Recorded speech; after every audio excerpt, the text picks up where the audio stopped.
पूरे शरीर में फैले गंभीर संक्रमण से जूझ रहे 6 साल के हिमांशु को मेदांता लखनऊ के पीआईसीयू में नया जीवन मिला। हिमांशु को वेंटिलेटर पर दूसरे अस्पताल से रेफर करके लाया गया था। जांच में पता चला कि हाथ की एक छोटी चोट के बाद स्टैफिलोकोकल संक्रमण पूरे शरीर में फैल गया था।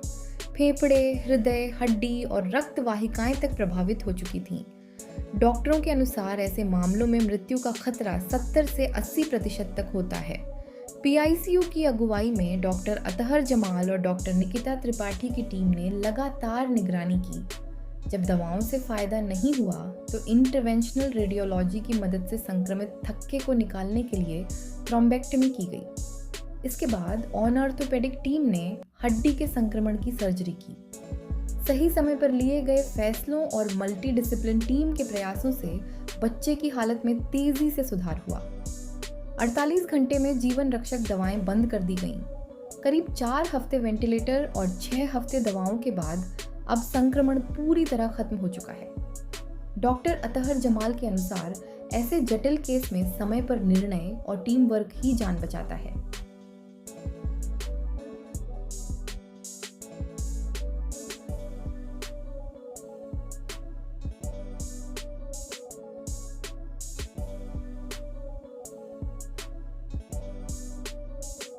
बच्चा मेदांता हॉस्पिटल आया तो जब आया था तो ही वाज ऑन वेंटिलेटर। दूसरे हॉस्पिटल से हमारे पास वेंटिलेटर पे ही आया था और ईआर में हमने उससे वेंटिलेटर पे ही रिसीव किया था और he was continued on ventilator.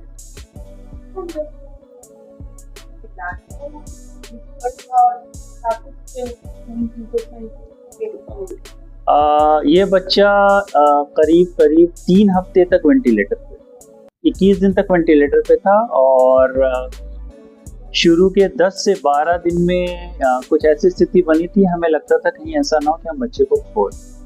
जब आपने बताया कि बच्चा आया था तो इन्फेक्शन काफी बढ़ चुका है, बढ़ा क्या लक्षण होते हैं बात है, तो बैक्टीरिया है वो शरीर के अंदर भी पनपता है या किसी बाहरी चीज के कांटेक्ट में आने से शरीर के अंदर आता है। तो स्टेफिलोकोकस नामक ये जंतु है जो आप फोड़ा फुंसी कहते हैं आप भाषा में ना, तो जो फोड़े फुंसी बनते हैं उसका one of the most common जो ऑर्गेनिज्म स्टेफिलोकोकस ऑरियस।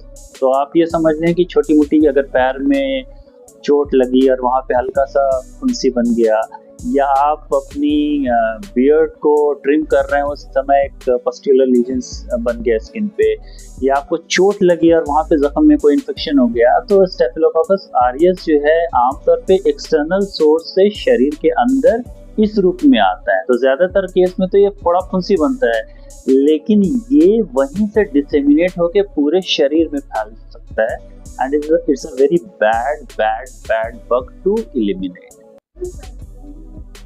नहीं, मोस्ट ऑफ द टाइम हमें इस संक्रमण को कंट्रोल करने के लिए एंटीबायोटिक्स का यूज करना पड़ता है और जहाँ जहाँ मवाद बना है उसको सर्जिकली ड्रेन करना पड़ता है, बट मेनली सेप्सिस की तरह अगर प्रेजेंट कर रहा है तो एंटीबायोटिक्स देनी।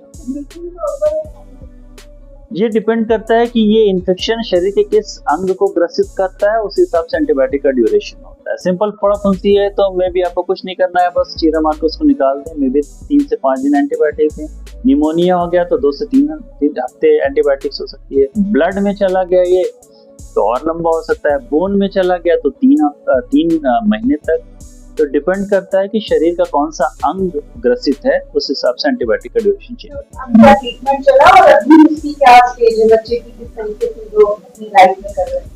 तो बच्चे डिस्चार्ज के बाद उसने 1 हफ्ता और ओरल एंटीबायोटिक से था, उसके बाद पूरा कोर्स एंटीबायोटिक का जो हमें देना था वो खत्म हो गया है। उसके बाद से वो हमारे फॉलोअप में 3-4 बार आया है, फिर से चल के आता है, स्कूल ज्वाइन कर लिया है। हमने उसको एक्चुअली सिटअप्स करके भी हमें देखना था, फिर एक्सरसाइज करके भी देखना था, क्योंकि उसके लेफ्ट पूरे हाथ का बोन इन्वॉल्वमेंट था, तो हमें ये भी देखना था कि रिटर्न ऑफ फंक्शन कितना आ गया था। जब हम लास्ट टाइम उससे मिले हैं तो हंसा है, खेला है और उसने अपने हैंड्स का, शोल्डर्स का पूरा रोटेशन, रेंज ऑफ मोशन किया है।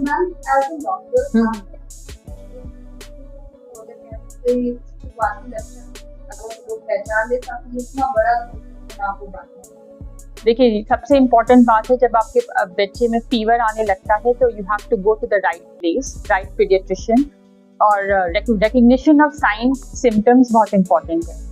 आई थिंक मैं ये भी अप्रिशिएट करूँगी कि पेशेंट को टाइमली रेफरल कर दिया गया था, क्योंकि जब पहले 24 आवर्स में समझ में उनको नहीं आ रहा था तो टाइमली उन्होंने सही जगह पे मेदांता पे रेफर किया, और हम लोग ने टाइमली रिकग्नाइज किया कि ये पैटर्न मोर कॉम्प्लिकेटेड है जो दिख रहा है।